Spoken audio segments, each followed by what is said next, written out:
You know the dream, right? A whirlwind day trip to Paris. The romance, the sights, the incredible food, all jammed into one perfect, unforgettable day. It's such a powerful idea, but today we're going to pull back the curtain on that promise using a little technique I call detailing. We're going to see what it's really all about. So that's the big question, isn't it? When a tour offers you a taste of Paris, what are you actually tasting? We're going to peel back the shiny marketing wrapper and get right down to the nitty-gritty logistics of a very real, very popular tour. All right, so here's what we're looking at.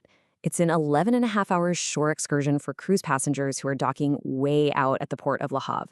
The promise is so simple, so tempting. We'll whisk you away to Paris and back in a single day, and you'll see all the highlights. Sounds amazing, right? But the very first detail we have to zoom in on, and honestly, it's the most important one, is time. Because when your trip is this short, every single minute counts. How you spend that time defines the entire experience. So the advertisement says the whole thing is 11.5 hours long. That's our total time budget for the day, from the second you step off the ship to the moment you get back on. Now hang on.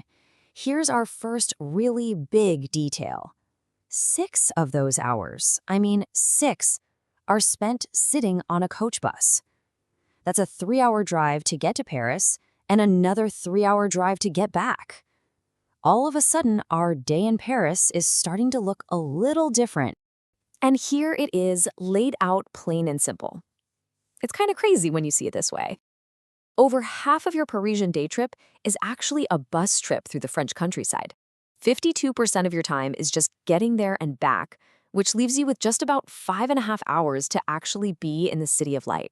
Okay, so let's focus on that time in the city. The plan says there's a panoramic tour to see the iconic sights. But again, we're detailing here, so we have to ask, what does seeing actually mean in this context? And look at this list. It's an absolute rock star lineup. The Eiffel Tower, the Arc de Triomphe. These are the heavy hitters, the ones you came for. You're picturing it, right? Strolling around, taking it all in. But then you dig just a little deeper into the description and you find this exact phrase. You'll enjoy exterior views for photos. And bam, that's the key. This is not a walking tour. For the most part, you're experiencing these world-famous wonders through the window of your bus. Okay. So what about when you actually get to get off the bus? Let's break down what happens on the ground during those 5 or so hours you've got. Now this is a fantastic detail. I'm not gonna lie, this is a huge plus. A real 3-course Parisian lunch with wine included. That's a genuine piece of French culture you get to savor. Let's figure that's gonna take, a good hour and a half, maybe 2 hours out of your time? And after that lovely lunch, you get some free time. But notice the very specific wording here. It's for souvenir shopping, and it's on the Champs-Élysées. This is not go wander the charming back streets and discover a hidden cafe time. It's a very specific task in a very, very busy tourist hotspot. All right, now we get to my favorite part, the fine print. You know, that block of text at the very bottom that everybody just scrolls right past? Yeah, that's where the most important details are almost always hiding. This stuff can completely change the trip you thought you were buying. So first up, the official activity level is rated as strenuous. I don't know about you, but strenuous is not exactly the word that pops into my head when I think about a relaxing day looking at sights from a comfortable bus. And here's why. The fine print says it involves extensive walking and/or standing. This is probably for the walk from the bus parking to the restaurant and then during that little shopping window. It's just such a jarring contrast, isn't it?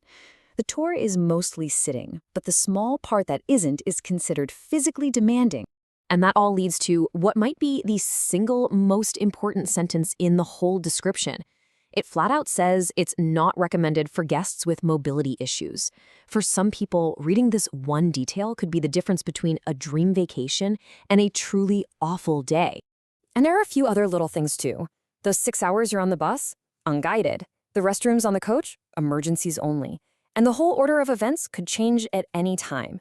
Now, these aren't necessarily deal breakers, but they are definitely crucial for setting your expectations correctly. So, after all of this digging, all this detailing, what's the verdict? Well, the point here isn't to say this is a bad tour, not at all. The point is to ask, now that you know the real deal, is this the right tour for you? And this slide just puts it all right next to each other, doesn't it? The promise of a full day in Paris becomes 6 hours of travel. Seeing the famous sights really means seeing them from a bus window. Exploring the city boils down to some limited free time on one famous street. And that relaxing day trip? It's officially rated as strenuous. This contrast right here is the power of detailing. And that brings us to the most important takeaway. The big romantic dream is always right there in the headline. It's designed to grab you. But the truth of the experience, what it will actually feel like, is always, and I mean always, found in the details. By deconstructing that promise, you give yourself the power to choose what you really want. So I'll leave you with this question to think about for your own trips. When you travel, what really matters more to you? Is it ticking the big sights off a checklist, even if it's from a distance? Or is it about having a deeper, more immersive experience, even if it's in a much smaller area? There's no right answer, but knowing which kind of traveler you are, well, that changes everything.